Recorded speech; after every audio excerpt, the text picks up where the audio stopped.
The workflow that's shown here on this slide has a decision to make. You start, you put your right foot in. Has your right foot previously been put in? If yes, you shake it all about. Then you do the hokey pokey and you turn yourself around. And that's what it's all about. Otherwise, you put your right foot out. You put your right foot in. And then you make the decision again. Come to a point and you decide true or false. Decision making is one of the most powerful aspects of workflow. It allows the code to behave differently based on the input, such as user arguments or data in a file. It can check if a database already exists before trying to create it. It can check if the city is in North Carolina before assigning a state flag. It can determine if there are enough user arguments before indexing into the argument list. The database's existence, a city's position relative to North Carolina, and the number of user arguments relative to the number of required arguments, these are all conditions, expressions that can be true or false, also known as Boolean expressions. This decision-making Part 1 video goes over the first 5 bullets here on the slide. That is, the syntax and logic of decision-making in Python. The last bullet on this slide, describing ArcGIS data, is covered in the second video. Look at this simple example. It's about counting yawns. Python, unlike pseudocode, uses lowercase keywords. The 3 keywords that have to do with decision-making are these 3. If, elif, what do you think elif stands for? Yeah, else if. And else. Those are the ones that you use when you want to do branching activities. It doesn't have an end if. Why? Because Python uses indentation and dedentation to indicate when the branching ends. Decision making also has conditional statements. So something that is Boolean, something that is either true or false. Statement on line 5, the conditional statement is yawn count greater than 5. It's testing. And that's going to return true or false depending on what's setting up yawn count. How's it being set? On line 4 with what? Yeah, a user argument. You're going to pass in a number when you run this script. And then what happens? Say I pass in the number 6. What's going to happen? I've just had lunch, and then it's going to, is it going to print this or not? Yeah, it's going to print this. Why? How do you know that? Because it's indented. It's part of that block coming inside of there for sure. What happens if the yawn count is 5? Yeah, it goes right down to here because this condition is not true. And then it would check this condition, which would not be true. And so this is the default behavior. If all else fails, do this. And then what? Then it would print chow. We call lines 6 and 7 a block of code that are inside of this part of the conditional block. So this is a block of code, this is a block of code, this is a block of code. Altogether, lines 5 through 12 make up a conditional block that is inseparable. You can't have an elif without an if. You can't have an else without an if. You can have an if without either of these. But elif or the else have to be in alternative conditions to an if statement. Indentation is important here. It has to be lined up. It has to be consistent. Your IDE itself will help you because when you get to the end of this line, if you remember to put a colon on the end, which you have to remember, you hit return and it'll indent for you. It'll indent and it'll keep indenting until you want it to go back. You'll have to backspace to get to dedented. What does dedented mean? It's the opposite of indenting. Yeah, it's moving back. If you have different levels, it'll be like dedenting this much, dedenting this much. It's moving. Colon's important. See that little colon? It doesn't show up in pink in your IDE, but you have to put it there. You have to put it at the end of a line that has an elif. You have to put it at the end of the line that has an elif. You guys did this in Code Academy, so you're already familiar with it. So syntax for branching can look a lot of different ways. It can look like it did on the previous slide with an if and a conditional statement, colon, elif, conditional statement 2, colon, else. It can look like this, if, else, You may not have another condition that you want to ask about, so you just have an alternate default behavior. It can look like just an if all by its lonesome and then go on and do other things. It can look like if and elif without any else on the end of it. How many elifs can you use? You can use as many as you want. How many else's can you use? Oh, one and only one. At most one. At most one. Because that's your default behavior. It doesn't have a condition to do with it. So that's where it falls into if nothing else above it is true. And the way the computer works is it'll check this condition and go in here if it's true. If it's not true, it'll go on to the next condition, check that. If it's true, it'll go in here, and then it won't even go to the else, the lines of code that are to the else. It'll go to the next dedented line that's entirely outside of the conditional block. I've already answered a couple of these questions. Can you answer the rest? You have 3 minutes to decide on the answers with your neighbors.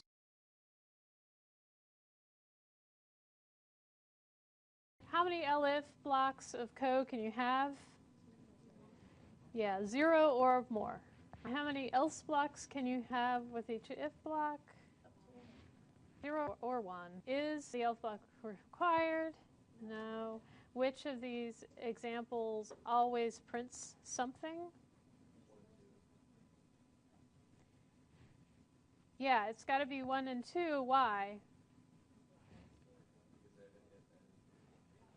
Because they have else. They have an else that has a print statement inside of it.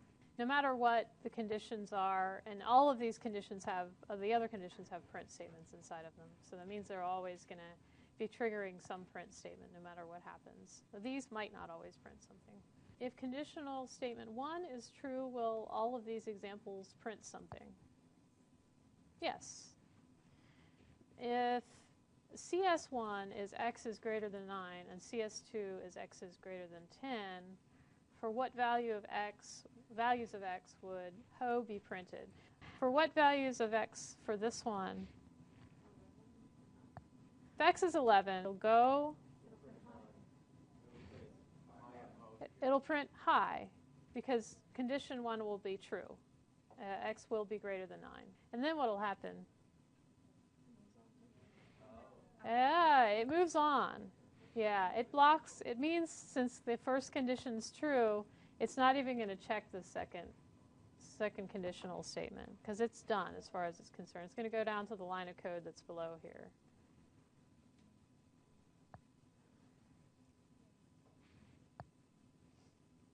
So what value of x can we? There is no value.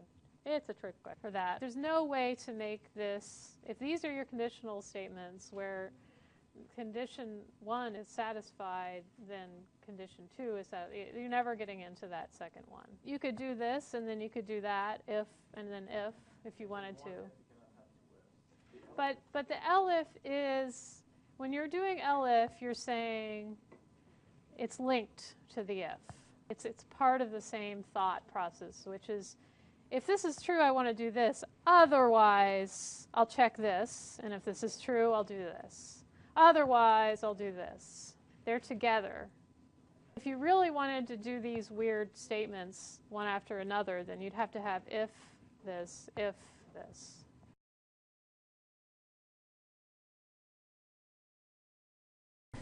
Truth table example. Say we have statement P and we have statement Q. P in truth tables, they use that caret to say and. That means P and Q. If P is a statement, some Boolean expression that's either true or false, we have that it could be true. Q could be true. If P and Q are both true, then the statement P and Q is true. What are some other cases we could have? P is true, but Q is false, in which case P and Q is false. What are the other cases? False and true, which gives you false. False and false gives you false. What if I add one more column here for or? P or Q, if P is true, Q is true. True. The next row, true. If P is true, then P or Q is true. If Q is true, but P is false, it's true. If they're both false, false. What about not P? If I say not the statement, negation of whatever statement P is, not that, then if P is true, not P is false, right? P is true, not P is false. It's not very interesting. P is false, not P is true, true, right? Not would be the same as, not P would be the same as P. This is just a little warm-up because we're going to be talking about logic. We started this with truth table because in Python you can also use and or not. They don't look like those carety symbols. They look like keywords, lowercase and, lowercase or, and lowercase not. So your expression, your conditional statement that goes in here, that can have an and, an or a not, or any combination of those in there. And it can also use comparison operation. Notice that you have to use less than or equal to with the less than sign next to the equal sign because we don't have that way to draw the one line under the less than in the keyboard. The ones that might look a little strange are the not equals and the equals. Not equals is symbolized with an exclamation point. You read that as not equal to. When you have two equal signs, it's a comparison. It's a question. Are the two things on either side of it equal? Those are comparison operators and logical operators.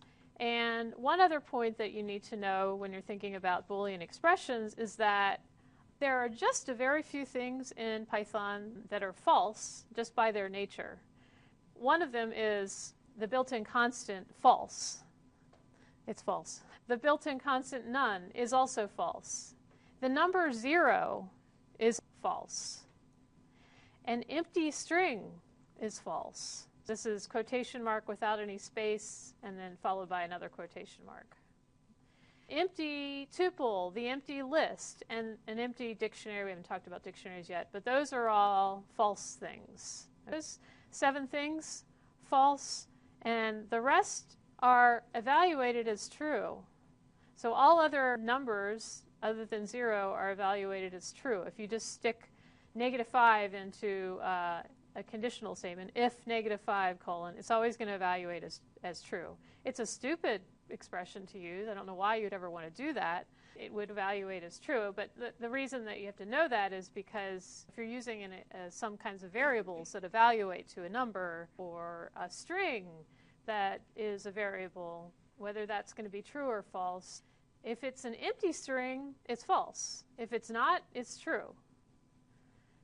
Let's look at the comparison operators again for a minute. This equal sign is being used 2 different ways. You have the assignment statement where you can say x equals 5, and then what you're doing is you're assigning a value to the variable x. If you say y equals x, that's an assignment statement. You're saying y is set to point to whatever value x has. And if you're saying y equals x, what are you saying? You're doing a comparison. You can read this as a question. Is y equal to x?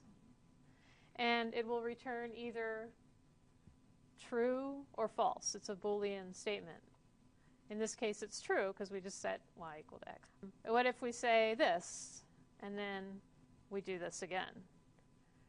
It'll evaluate as false because we've just changed the value of y to 6.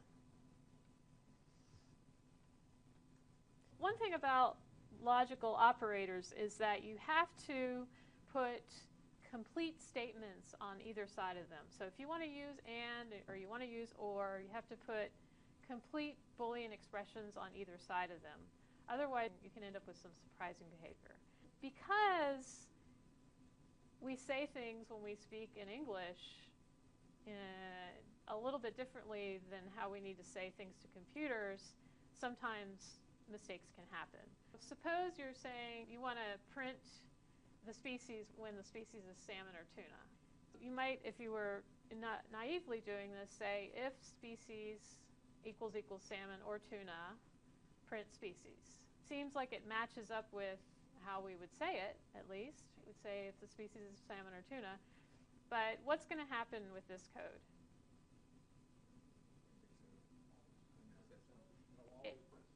It's always going to print species. Why is that? It's always going to evaluate as true, no matter what species. If you put in cod, it's going to say species equals salmon? No. We know from our truth tables that to make this statement true, just one or the other of the things on either side of this need to be true. We say, or tuna. Tuna is a non-empty string. It's not an empty string. It's not quote, quote. So Python says, oh, okay, yeah, that's true. Tuna. This statement evaluates as true.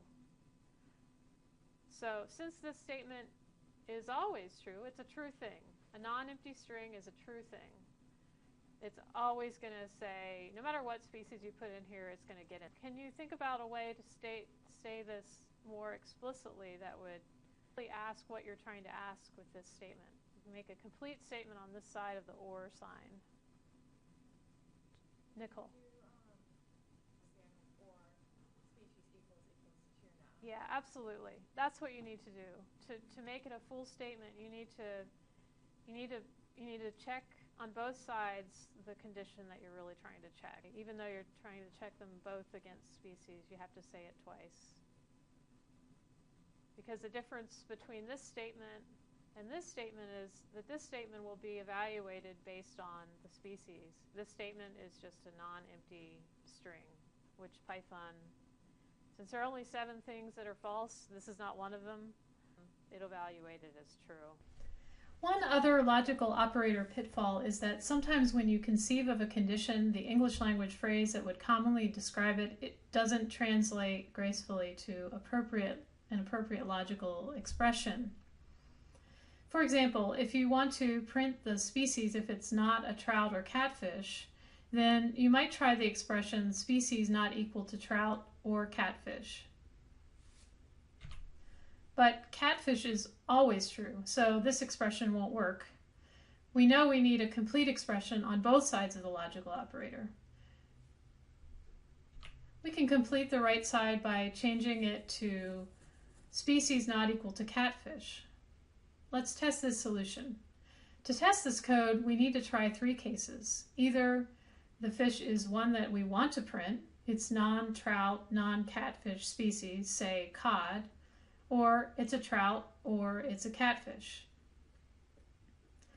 First, suppose species equals cod. Then species not equal to trout is true, and it will print cod. That's good. So let's try our other test cases. Suppose species equals trout. Then species not equal to trout is false. But we can't stop there. We also need to test the second half. In fact, species not equal to catfish is true. This means the overall statement is true, and we will print trout, not good. For our third test case, we'll use catfish. Then species not equal to trout is true. Python will stop there because only one of the 2 expressions in a logical OR needs to be true in order for the entire compound expression to be true. So we'll print catfish, also not good. We have tested all the possible types of input and they all return true. Bottom line, this conditional statement is useless. There is no input that can make it false. It's always true.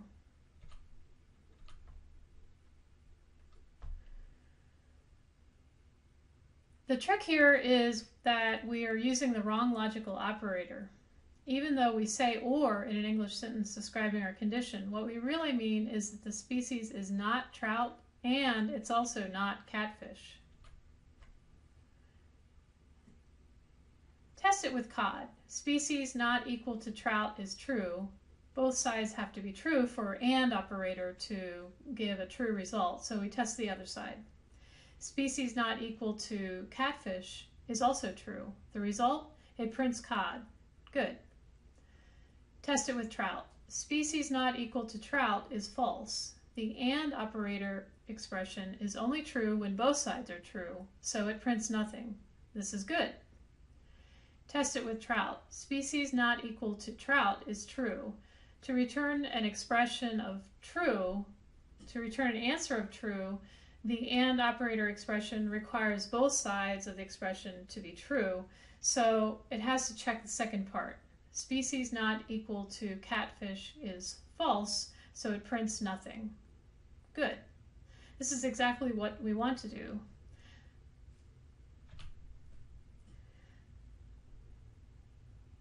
The logic behind this is De Morgan's law, which says that when you distribute a negation, change the or to and. When we say it in English, the parentheses are implied. Having a complete set of test cases and understanding logical structures is fundamental to writing sound code. Now we've covered the basics of Python decision-making syntax. Keywords if, elif, and else can be used. A colon is needed at the end of any statement starting with if, elif, or else. If and elif must be followed by a condition, else cannot be followed by a condition. If can be used without else, elif and else can't be used without if. We quickly reviewed simple truth tables to remember how the logical operators and, or, and not work. We introduced the term Boolean expression, an expression that's either true or false. We used logical operators to check on fish species and saw that we needed to use complete expressions on both sides of these operators. We also saw that we should use AND when we want to ensure that both conditions in a compound statement are true. We saw that exclamation point equals is how Python checks if two values are not equal to each other. We also used the less than and greater than signs as part of comparison operators. We saw 7 false expressions in Python, including 0, empty strings, empty lists, and so forth. In the next video, we'll see how ArcPy can help with GIS decision making.